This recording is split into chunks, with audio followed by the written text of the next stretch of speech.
Hello.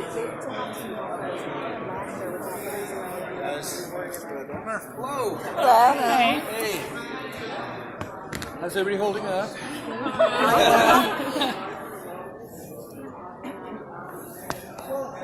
So you're bringing back a lot of characters that we know and love, along with the established cast that's always there. In the Apocalypse World version of it? Yes. Yeah. How difficult is it to balance all those characters and make sure they're getting enough time? Well, it's hard, but it's also really interesting, I think, because the bunker has always been this kind of isolated, eerie place with two guys rattling around in it. And I think it's going to be much more populated now because it's going to become a base for a while in and out of the alternate world hunters that have no place really in the world because the enemy that they were fighting against is here now.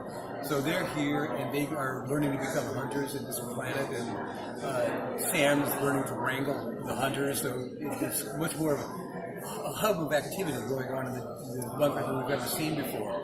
And also, if you've noticed that more and more of our characters are using the bunker as kind of a home base. And so it's got much more of an outpost kind of feeling to it than just this isolated tomb that Sam and Dean had for several seasons. So I think it changes up the dynamic inside the place. What aspect of the new season has you most excited? You say what? What aspect of the season, without I assume spoiling too much, has you most excited? There's an aspect of it that has me really excited that I actually can't talk about right now, but you're going to see it very early on because it really explores the kind of thing that we haven't seen before on the show, and I think it's very interesting. So anyway, there's something. Couple things that I'm very excited about that I just can't talk about at the moment, but I think it's very cool. Can you tell us a little bit about how we'll see Jack and Cass bonding a little bit more, especially now that Jack is powerless? Well, it's funny because Sam and Dean, their role really initially was they had this incredibly powerful entity, Jack, who was a bull in a china shop, that just had to be taught not to kill people every time he waved a hand. And all that's out the window. Jack, who's only been on the planet as a person for a year and a half, or whatever it is, has never had one day of just being a guy.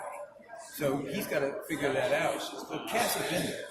Cass lost his powers after the fall, and he can become more of a mentor. He was also the person who was assigned by Kelly Klein to really be the surrogate father, and I think he kind of steps into that role now, especially with Sam's preoccupied with grieving / finding Dean. And Cass is the one who has to pick up pieces of it. Does Dean / Michael have baby, or is baby still at the bunker? Baby's still at the bunker. It's a very important question. It is important. Oh yeah, if you were possessed by Michael and then you found out that Michael's driving baby. Yeah. He did not earn that right. No. I mean, what does Sam's grieving look like? I know he's bearded now. Yeah. We can't find that razor. It's grieving in the sense that the grieving is on the show. I mean, whether it's sincere grieving and mourning, at the same time, you have to find a way, right? And it's nice because he really is surrounded. It gets back to the dynamic that exists in the bunker now. He's got Bobby Singer, a version of Bobby Singer who was always a father figure to him and a mentor.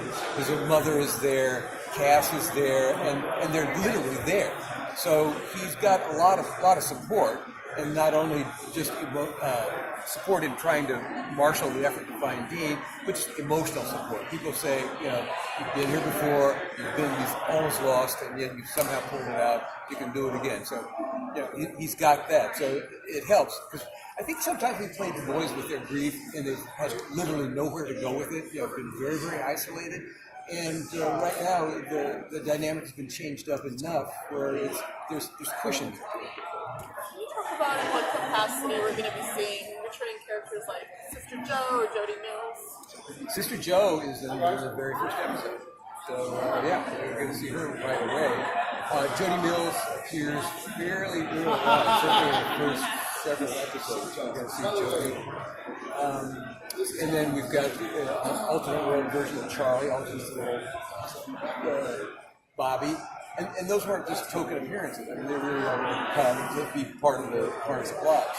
In fact, the core team that goes out in search of Dean is going to be Sam, Mary, and Ultimate Bob. So it's going to have a familiar yet very different feel. You're going to know those faces, but they're not really not the same people. But they kind of are. So it's going to be an interesting to play with. What's the biggest difference between Alternate Bobby and Alternate Charlie from their versions that we currently know? Well, Alternate Bobby probably just less of a difference from the one that we used to know, because he, for whatever reason, he feels an affinity towards Sam and Dean, and he kind of easily steps into that father figure kind of thing. But Charlie is her own person. I mean, the guys look at her and just all their sense memories say, hug her, treat her like that little sister that we knew. And she's going, I don't really know you guys. And she was her own person and a very strong, tough. Our version of Charlie had to figure out the whole hunter thing and fall into that. This Charlie has been a warrior, literally a warrior now for this running battle with Michael for years. So she is in some ways tougher and more nuts and bolts than our Charlie was. So she becomes part of the team, and it's great to see Charlie back in that role. With the spin-off off the table, have those characters been reincorporated into the next storyline? They're part. Jody, as I said, is going to be part of the season. There's going to be a character from that was specific to that show is going to be part of the character scene pretty soon on. And to answer your question, they're going to be part of it. Is Lucifer definitely dead? Are we going to see him again somehow? People are never definitely dead on this show. Like, pretty for real? My vote would be yes, because I think that he is one of the more interesting and kind of weirdly tragic figures of the show, And I think that character evolved so much, especially during the last season or so, where he not only was the biggest bad there ever was, but also somebody who actually had a point of view and a psychology that was sort of interesting. So I would really miss him if he was gone for good, but we don't have that mechanism yet for undoing it. I feel like maybe, once the show starts to wrap up, he'll be back. I'm with you. Is the show ever going to ramp up?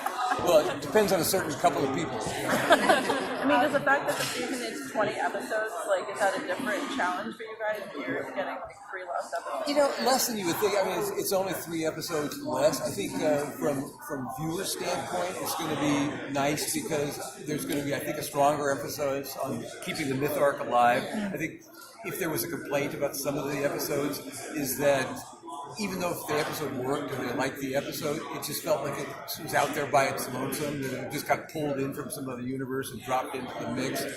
And I think there'll be less of that this year, just because we have fewer episodes, and you're going to have to keep the storylines alive for the duration. Thank you. Thanks, everybody. Thanks for all the stuff you help us out with. Thank you.